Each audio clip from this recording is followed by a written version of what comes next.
Hello everyone, good morning all. Welcome to Venkanna Englishguru.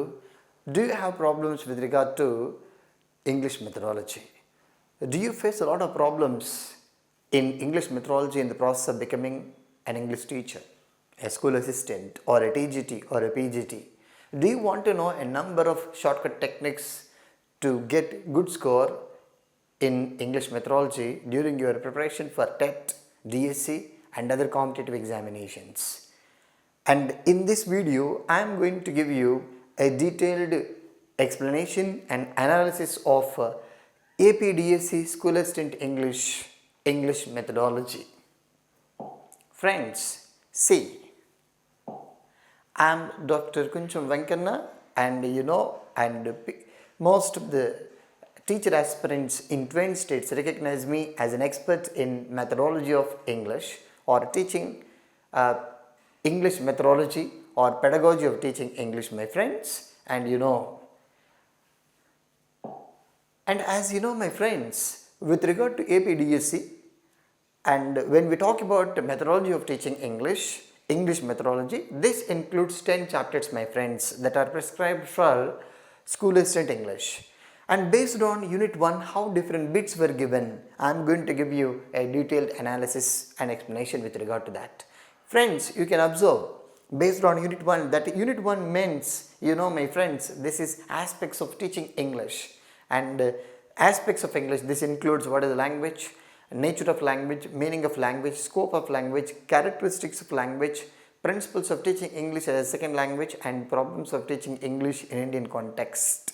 These are the various components which includes and as a part of unit 1.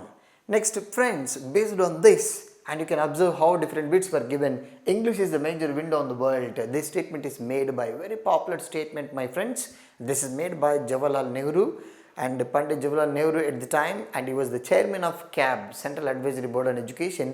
There was a controversy with regard to 3-language formula. Hence, he made this statement to expose Indian students to 3 languages. He makes another statement.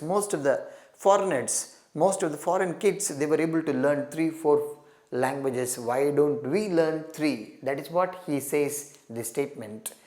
Next, second, my friends, the Magna Carta of English education in India is the base of one of the following: Wood's Dispatch.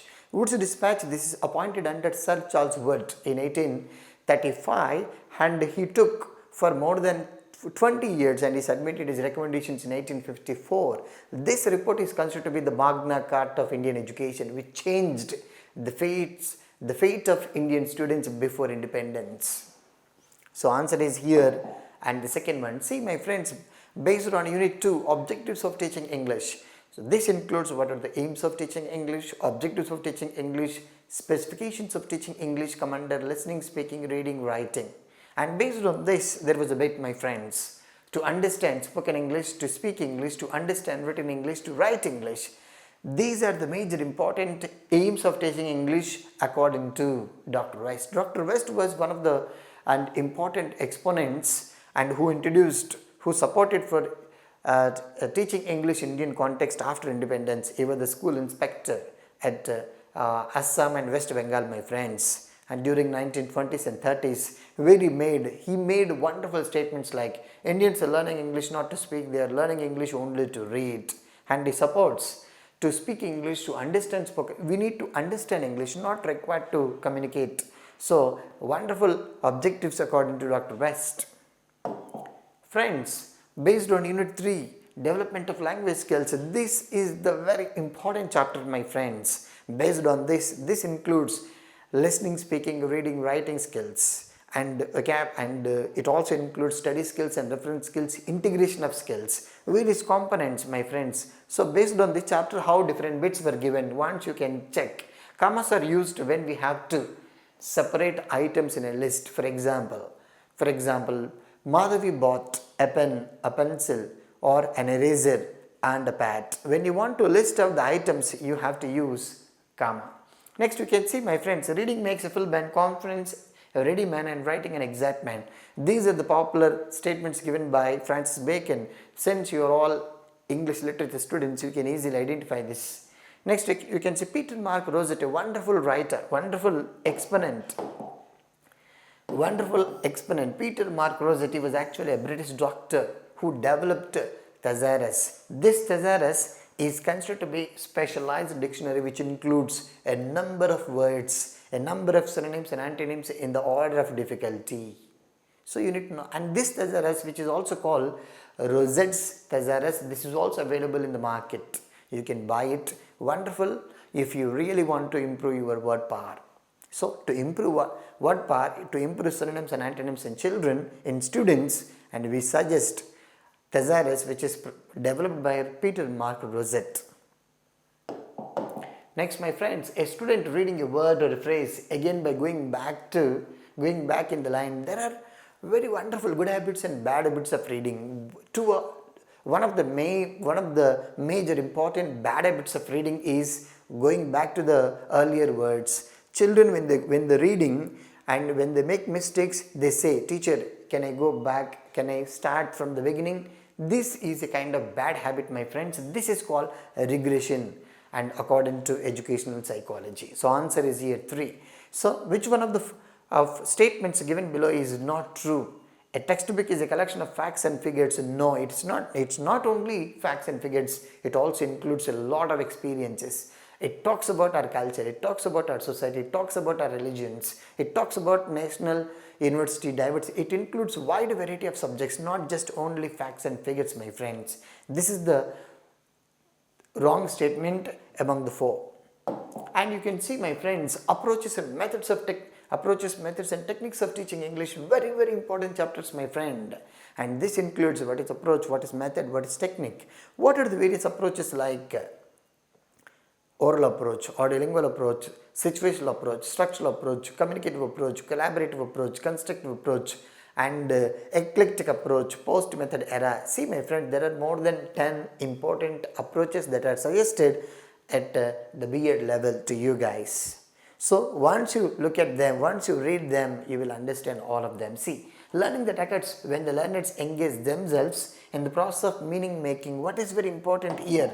When you read a bit, you need to identify the keywords. Meaning making is very important. Meaning is essential. What kind of approach is considered to be constructivist approach?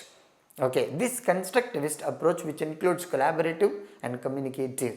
Next, students knowing how to use respond to language given the setting topic is discourse competence. See, my friends, Delham is a wonderful expert who coined the word communicative competence. According to Canale and Swain, this communicative competence includes 4 layers: grammatical competence, discourse competence, socio-linguistic competence, strategic competence. So here the question is, students knowing how to use a language and respond to language, and how to use one's language according to the context, and how to respond to somebody. This is called discourse competence. In which context can I use language?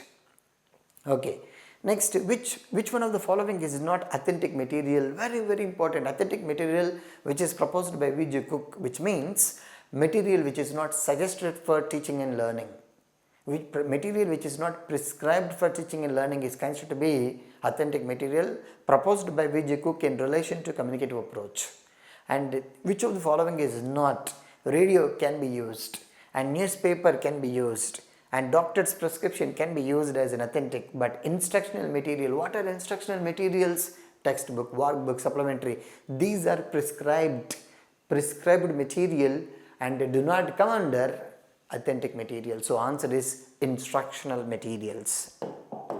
Next, my friends, laws of learning such as laws of readiness, laws of exercise, laws of effect, these come under, these are the major principles given by E.L. Thorndike in relation to trial and error theory. Friends, when you are talking about approaches and methods, you should also have wonderful knowledge with regard to educational psychology and the principles like classical conditioning theory, Ian Pavlov, and you can see operant conditioning theory by B.F. Skinner, trial and error theory by E.L. Thorndike, or socio-cultural theory by Lev Vygotsky, and observational theory by Bandura. These theories that you need to have some basic knowledge in terms of English, then you will get 1 or 2 bits from that.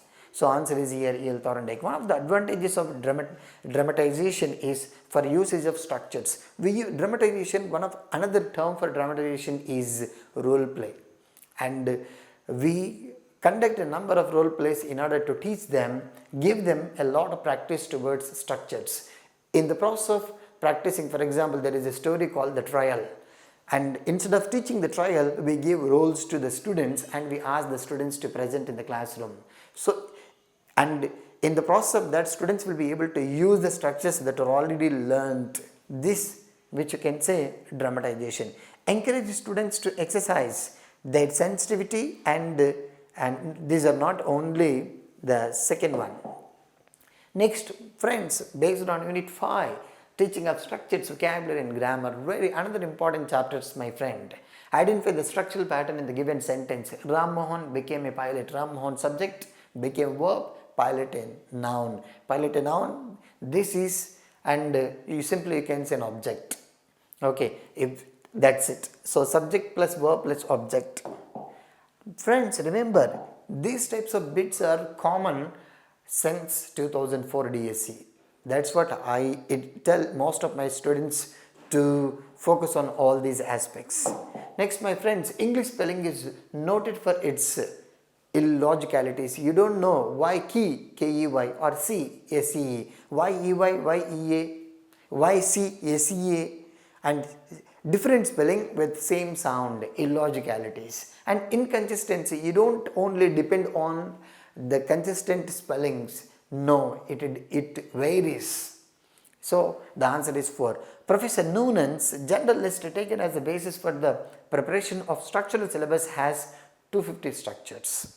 Okay, and Noonan talks about 250 structures are very important to present your language, to use language in your daily life. Next, my friends, based on teaching learning materials, and there was only one bit, use of language laboratories are good for drills and listening comprehension. Language laboratories provide an opportunity to promote a lot of listening comprehension, my friends, and they will give a lot of drills. Next, my friends, based on and lesson planning, reinforcing the vocabulary items and structures already learned. You taught already some, because once you observe the textbook today, latest textbook, we have every unit includes unit A, B, C. A, this is textbook, and it talks about a lot of vocabulary and grammar, and new vocabulary is introduced, new grammatical structures are introduced as part of reading A, and same kind of vocabulary and grammar are repeated in reading B. Same kind of vocabulary and grammar are repeated in reading C. Reading C is nothing but supplementary in those days. So answer is here supplementary. Reinforcing the vocabulary. You already taught vocabulary as part of reading A. Reading A is nothing but textbook. Remember that in old tradition. And reinforcing, what are you doing? You are giving extra practice. Where? In supplementary. Oh, another wonderful bit, my friend. This is not the new bit that is given in the examination, my friends. There were a number of bits if you check from 2004 DS examination. Next, curriculum and textbooks and importance. A textbook is a useful, and there is a small definition that is given. Sometimes you are not able to answer if there are different definitions like, okay, and it is not possible to score 16 out of 16 in pedagogy, and one of the reasons is they may give definitions from somewhere and you will have difficulty and burden. A small piece of text printed on the back of the page.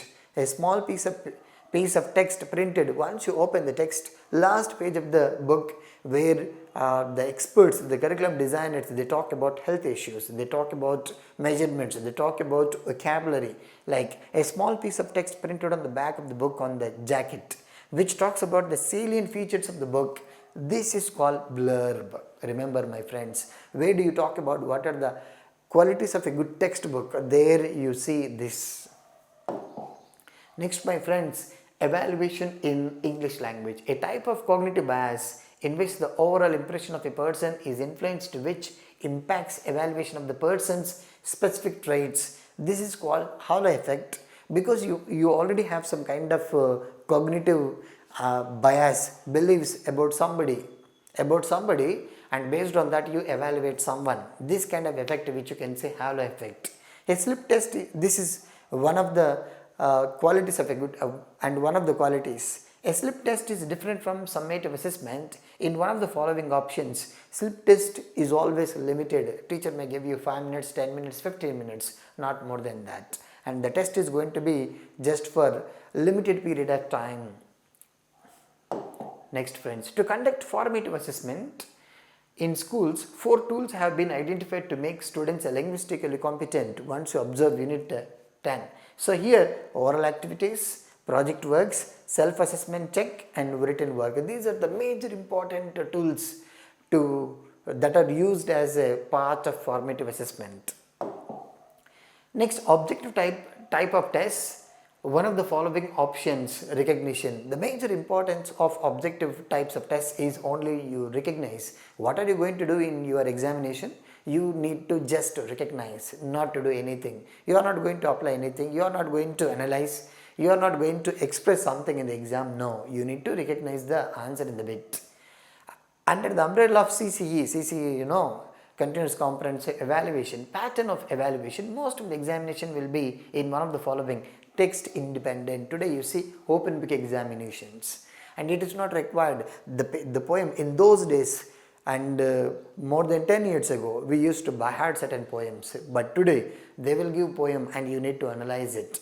Text independent, texts are given, and today once you observe, even an ordinary student without only having some knowledge of English can pass SSC.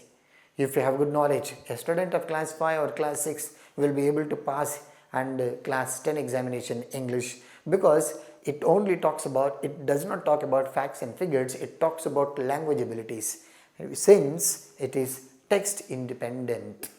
TOEFL, what is the full form of TOEFL? Test of English as a foreign language. You see, test of English as a foreign language, that abbreviation was also asked, and this comes under proficiency test. Next my friends, based on phonetics, you see, identify the transcript. The boys have arrived. You need to write this in terms of phonetic transcription.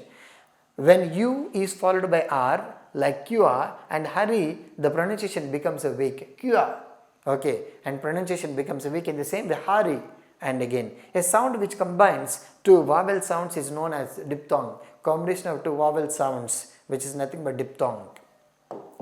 Next, this is what with regard to APDSC School Assistant English Pedagogy, my friends. And if you like and if you love it and like our video, subscribe to our YouTube channel. And next video I am going to post a detailed analysis of TGT and PGT also. Thank you.